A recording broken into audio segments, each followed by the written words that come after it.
Welcome back to Area of Effect Prepping. Today I wanted to talk about some coins, certain ones, particularly gold coins and silver coins, right? The big thing about today is going to be that these are a good thing for against hyperinflation. They're also a good thing for bartering in desperate situations when you have to get resources, you need to get something to keep yourself alive or to better your own situation. Now, on the screen there in front of you, you'll see a variety of different coins. We have some silver coins like the Silver Morgan dollars. Now, opposed to its more current counterpart of the Eisenhower, any of the Eisenhowers have never been made of silver.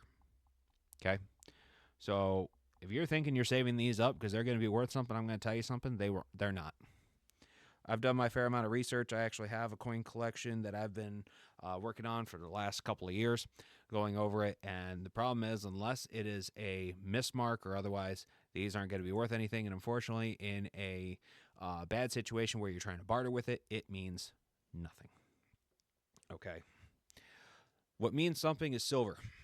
What means something is gold, right? This $10 coin here, that is from 1847, I believe.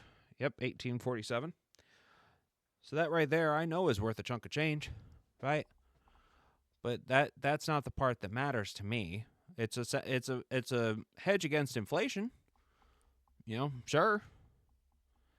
But the bigger thing that I'm looking for is what can we do to get you silver, right? What can we do to get more silver into American hands and have it stay that way?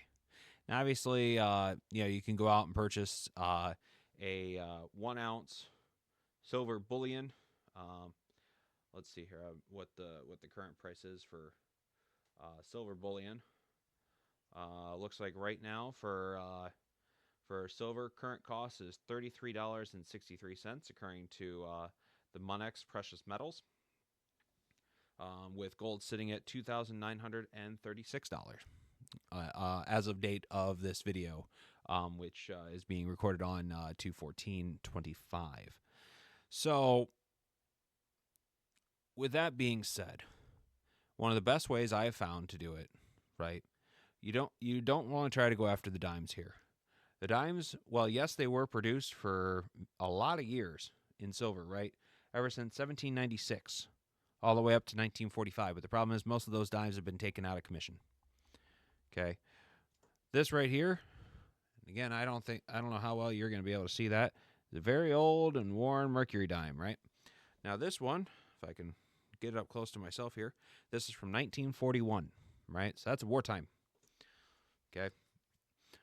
Same thing with the nickel here. Now this is a new age nickel. I've not been able to locate a silver one yet, because I'm not trying to pay the silver price for it. These I got out of, actually, a very very kind friend of mine gave this one to me, because I told him that I'd always wanted to get a mercury dime. I thought that was a pretty cool thing, but the quarters had till 1964 were silver. There's probably a few of them still floating around, so always check your change when you get it.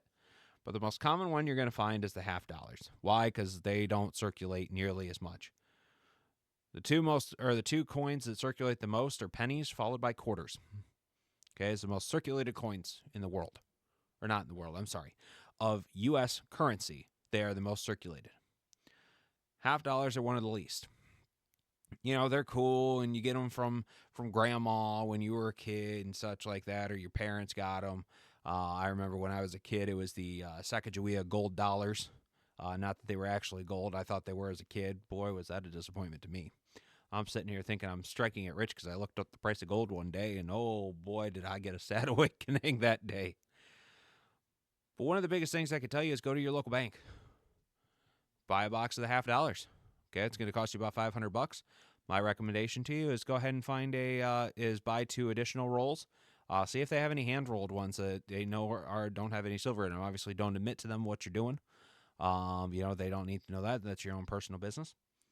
But if you go in there and order those, bring them back to the house, and you're also going to make sure you're requesting the rolls, the paper rolls, so you can bring them back all nice and neat. We like to keep friends. We don't like to make other people's life harder. Because sometimes I'm going to tell you they can be of a lot of help to you. Okay, there's people that could be a lot of help when you're friendly. With the half dollars here, those were silver from 1964 till 1970. Now, of that variety, only the 1964s were made of 90% silver. The other years, from 65 to 70, were made of 40% silver. Now, I did a little math here. And if you were to go and get those rolls and you pulled $20 worth of coins out of it were silver, right? That's 40 coins. And let's just say 3 of them were 1964s. Of that variety, right? Those 3 coins, given that what the current price is, which I believe was $11.75 for the silver price of a 90%, that one you're going to be looking at $35.25. Well, guess what? You just made your money back. Okay? You just made your money back on those 3. Actually, more than your money. Almost double your money. But wait, we still have those other 37, right? So those other 37 coins are going to get you $4 and what is it? $4.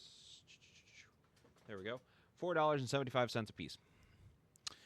That comes to a total of those of $175.75, which is going to equal $211.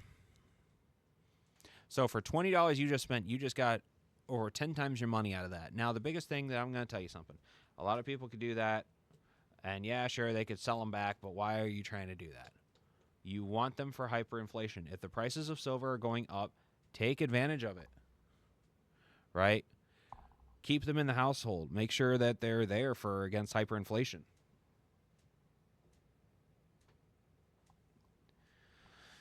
Overall, folks, I'm going to tell you something. These coins are also something that you can measure. Okay, or you can get the measurements for how big they're supposed to be. You can get the measurements for how thick they're supposed to be, how heavy they're supposed to be. So that way you know that if you're trading with somebody that they're the actual real deal.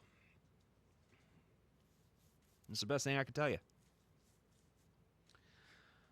Now, do with this information what you will. But my big thing for you here is I want to see people getting more silver in their personal hands, even some gold. Now, obviously, coins like this, you're not just going to be able to go and get them from the bank. Okay? You're going to actually have to go and purchase those or find them in old coin collections, what have you. But those are going to be some of the best things that you can get for bartering and as an edge against hyperinflation. Thank you so much for listening to Area of Effect Prepping today.